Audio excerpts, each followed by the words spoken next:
Good afternoon, everybody, and welcome to the press conference following today's JAI Home Ministerial Council. The Croatian Deputy Prime Minister and Interior Minister Davor Božinović and the Commissioner Johansson will present you with the outcome of today's meeting. Afterwards, the floor will be open for questions.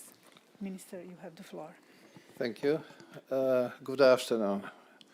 In the current circumstances where the European Union is faced with the two major challenges, the migratory situation at the border between Greece and Turkey and the far-reaching consequences of the coronavirus outbreak, the Croatian presidency is resolved to demonstrate European leadership, act responsibly and respond to the legitimate expectations of the European citizens. This is why we have decided to convene today's Home Affairs Council. Today we had a follow-up exchange to last week's extraordinary council and continued our discussion on current migratory developments at the EU external borders. Since 28 February, around 2,300 migrants have arrived in Greece. This low number is due to the timely reaction of the Greek authorities, and equally important was our solidarity and firm support to Greece and other member states which might be similarly affected. This support has already been translated into concrete contributions of member states to the Frontex call for personnel and assets of two rapid border intervention operations at the land and sea border between Greece and Turkey. EASO will provide 160 asylum experts in an accelerated procedure to support the Greek authorities. Moreover, via Union Civil Protection Mechanism, member and participating states have responded with 70,000 items to the call triggered by Greece. In the pipeline are additional measures such as the one on return procedures to be supported by Frontex. Today we have also discussed how to support Greece when it comes to the relocation of unaccompanied minors, and Ilva will elaborate in more details on this part of our discussion after having just returned from her visit to Greece. Since a growing number of member states are facing a rapid increase in coronavirus infections, today we also have exchanged our experience in responding to this significant challenge. Commissioners Kyriakides and Lenarčič joined us on this discussion, and the situation we are facing, as you know, has led the President of the European Council to call the leaders with a conference on Tuesday.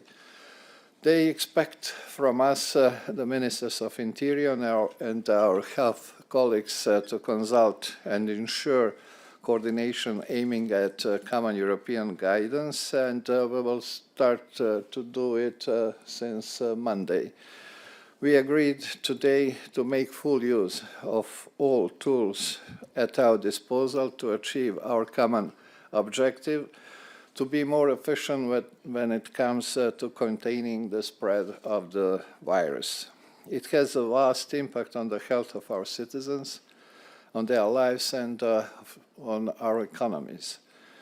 In discussion, member states express support to the proposal to use Union Civil Protection Mechanism for the procurement of personal protective equipment and respiratory devices in order to minimize potential shortages. In light of the cross-sectoral nature of the coronavirus, civil protection is an essential part of our common and effective response. From this angle, We have today discussed what else could be needed both from the EU and from us, member states, in terms of support, exchange of information, and lessons learned, as well as better use of our civil protection tools at national and EU level. Rapid implementation of all measures agreed in a number of Council configurations and immediate actions at operational level are paramount for our success.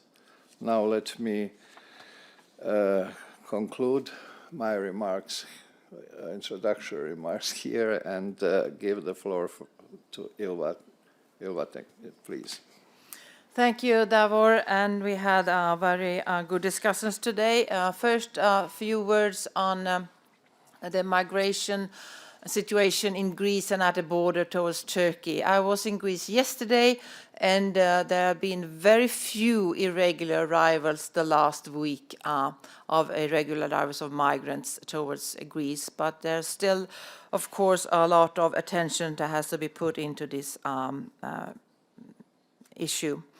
I could announce yesterday that we are using in the action plan that we are presented for Greece, we are now launching a temporary voluntary return project that will return 5,000 migrants from the overcrowded camps at the islands. We will also help Greece with the relocation of unaccompanied minors, children, and other vulnerable groups.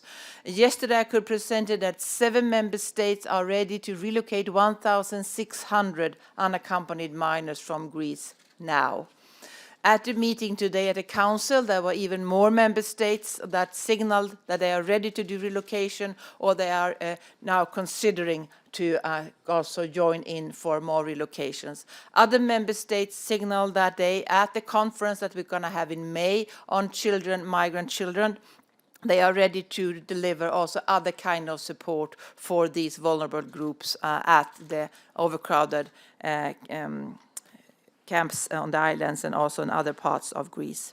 So this was a strong message of solidarity. Last week there was a strong message of solidarity in protecting the borders. Today it was a strong message of solidarity to helping Greece to cope with the situation with the migrants. Over to the coronavirus, that of course is an issue of great concern for many of us right now. The task that lays upon us as responsible politicians is of course to limit, contain, and to protect the capacity. And how should we deal with this? Of course, this is what all ministers of interiors are very occupied with right now. But we discussed how we also can help each other in this way. And when I especially talked about how we should deal with border management, and I used the word cope, because our efforts should be coordinated, operational, proportionate, and effective. And these are the things that we need to work on together. There was a strong support, or the member state asked the Commission to take a leading role when it comes to coordination of the efforts. And we are going to present guidelines for border management as soon as possible. I presented them orally today at the Council, and we hopefully can present them also in written later today. This is what we are working on. And that means how to give some guidelines for member states, what kind of measures can be taken. When it comes to external borders, there is always a check of people entering from the third country into the EU area.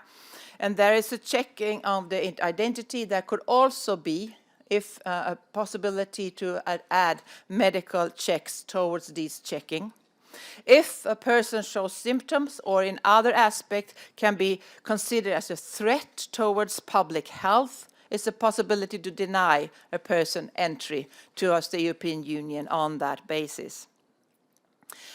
Of course, in many cases, it's better that to put a person in quarantine or to show some medical treatment than to refuse entry, but it's possibility to refuse entry. When it comes to internal borders inside the EU, inside Schengen, it's always possible for a member state to have health checks. If they introduce health checks, it's not seen as a internal border control. So it does not necessarily have to be, what is called? They do not have to notify the Commission on that, so they can always do that. It's also, of course, possible to have border checks and to notify the Commission on that.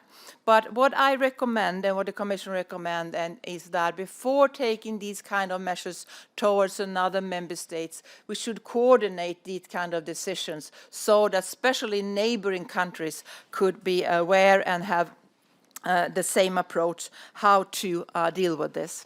There's also a question whether is there a possibility for the Schengen countries, for the Schengen area to ban third country nationals to come in. It's not during the EU legislation to have an EU decision, but it's always possible for member states, if they act to coordinate, to take that kind of decision. But it's important that these kind of decisions are proportionate, and that's why I think it's very important that we coordinate these kind of border management inside the EU together with the member states. And this is the role that the Commission will play, and we will have a very frequent political video conferences on this issue to be able to deal with this problem together so that we can have a coordinated approach. One thing that is important to mention is, of course, that it's always, all member states always have to take back their own nationals, but it's also important that they help other nationals to come back to their country of origin. And we had a discussion in the Council of trucks being stuck at borders so that medical equipment can't be delivered, or that the drivers can't come home to their home country. And this is, of course, very counterproductive. So it's important that all measures are being proportionate and that we have a pragmatic approach so that we help the services and the healthcare services as much as possible, and that we do not hamper economic activities more than necessary. So the decision was that the Commission should coordinate this and that we should publish these guidelines.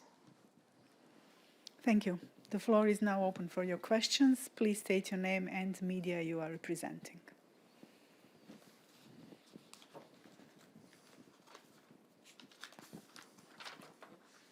Thank you.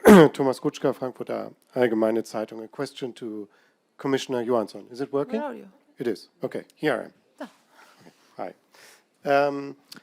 Since the number has risen, as you said, on the voluntary relocation framework, the number of willing contributing countries, has the number of 1,600 minors to be relocated also risen? And where is it now? That's my first question. And the second question is, can you now declare this scheme operational? And when will relocations actually start? Thanks. I used the word at least 1,600, and that's the same numbers today, at least 1,600, because we are still in some discussion with some member states.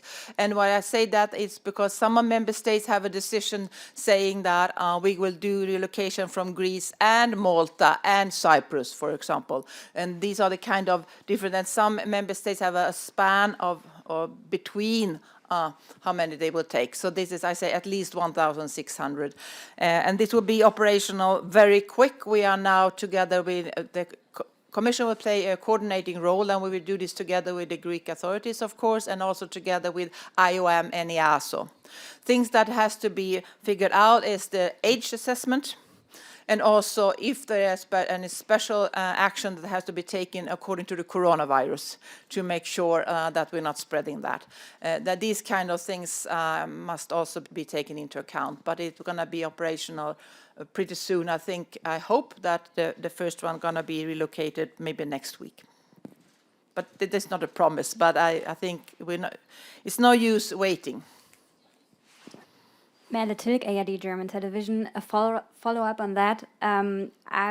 Could you clarify a little bit according to which criteria the unintended minors will be relocated?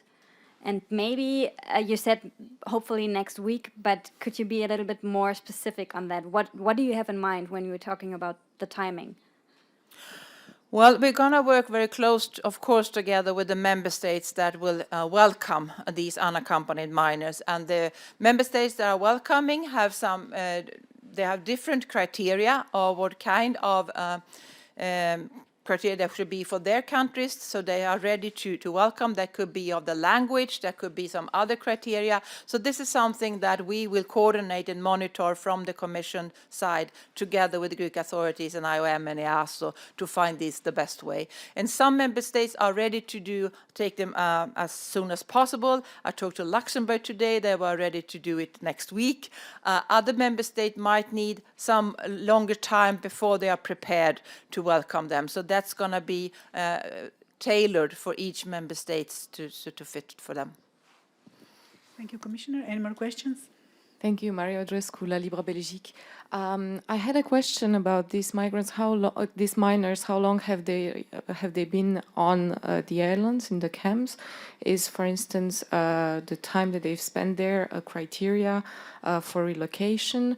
And if they have been there for a long time, why are we only thinking about this kind of system today? Thank you. I didn't understand your last question. I was just wondering if these minors that we are relocating now have been on the islands for a long time. Why are we only reacting now? Thank you. Well, I'll start with the last question. Greece asked for relocation of unaccompanied minors, I think it was in September or October, and the Commission has also been asking member states to do this relocation, but there have so far been no answers. I guess that the momentum right now with support towards Greece, there was a good momentum for and then the Commission, we decided to step in, and I have personally been making a lot of phone calls during the last days to convince member states to do the relocation and welcoming unaccompanied minors. So I think it should be seen as an act of solidarity towards Greece in these days. No, there's not that criteria how long you've been there. There are going to be other kind of criteria, but I can't specify it because it could be different for different member states. It can also be other kind, like some member states said they're going to have a very generous way of seeing at family reunification, for example. So there could be also other steps than formal relocation that help relieve these young people to go to other member states. But to be honest, those that have been in the camps for many years, they are probably over 18 now. Thank you. More questions? Follow up. Sorry, just a short follow-up. How many minors, unaccompanied minors, are currently on the islands in Greece? Thank you. I can't answer how many are on the islands because the Greek authorities try to get them away from the islands and get them to the mainland, so I don't know that. The official figure is 5,500 unaccompanied minors, but I also know that most of them haven't gone through any age assessment, so that might be another figure if you do the age assessment more thoroughly than I think has been done for these figures. Thank you. One more question.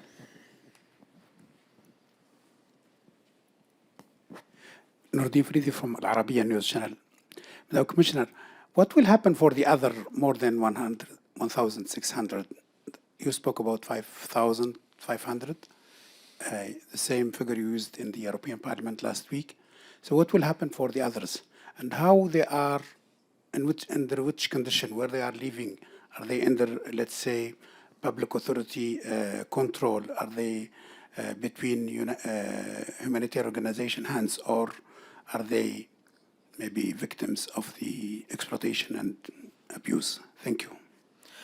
Thank you for your question. It's not possible to answer one answer for all unaccompanied minors in Greece, and I'm not sure even though the Greek authorities can answer for all of them.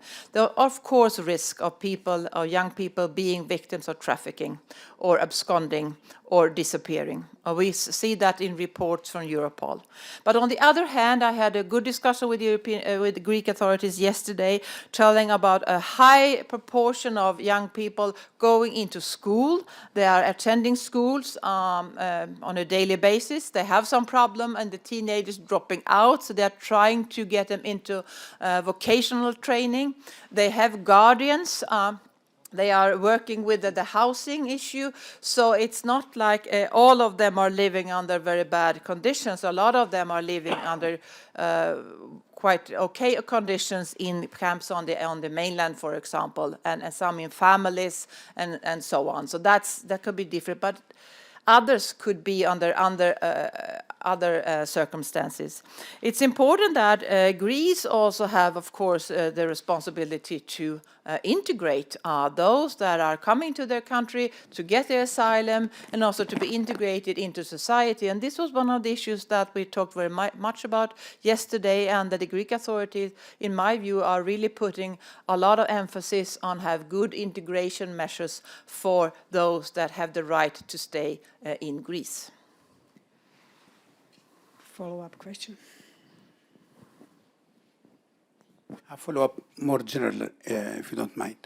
You said many times that you are the European Union will act according to European values and will respect the international humanitarian law. What will happen for the 1,000 who are on the Turkish border, but they are, let's say, close to the European soil? What will happen to them? Are you intending to work with the international humanitarian organization to give them some assistance, at least for a while? Thank you. Well, refugees or migrants that are in Turkey, we are helping them every day under the agreement between EU and Turkey, and we will continue to do so. We are not planning any new efforts unless we have a renewed agreement with Turkey on how we should help them deal with the refugees. Turkey is one of the countries in the world with the biggest refugee population, so that's why I think it's right that EU should support refugees in Turkey, and we are doing so quite heavily, actually. And I think, in my opinion, we should continue doing so, but we need also a new dialogue with Turkey on that. Then we have people on the Greek side that has arrived during the last 10 days or two weeks. And this was an issue that I raised specifically both with the Greek minister and with the Greek prime minister to make sure that it's necessary that these people have the right to apply for asylum, and that these people have the right to an individual decision and should not be returned without an individual decision to make sure that we follow the principle of non-refoulement. Thank you, Madam Commissioner. Thank you, Minister. With this, we are concluding today's press conference. Thank you. Thank you.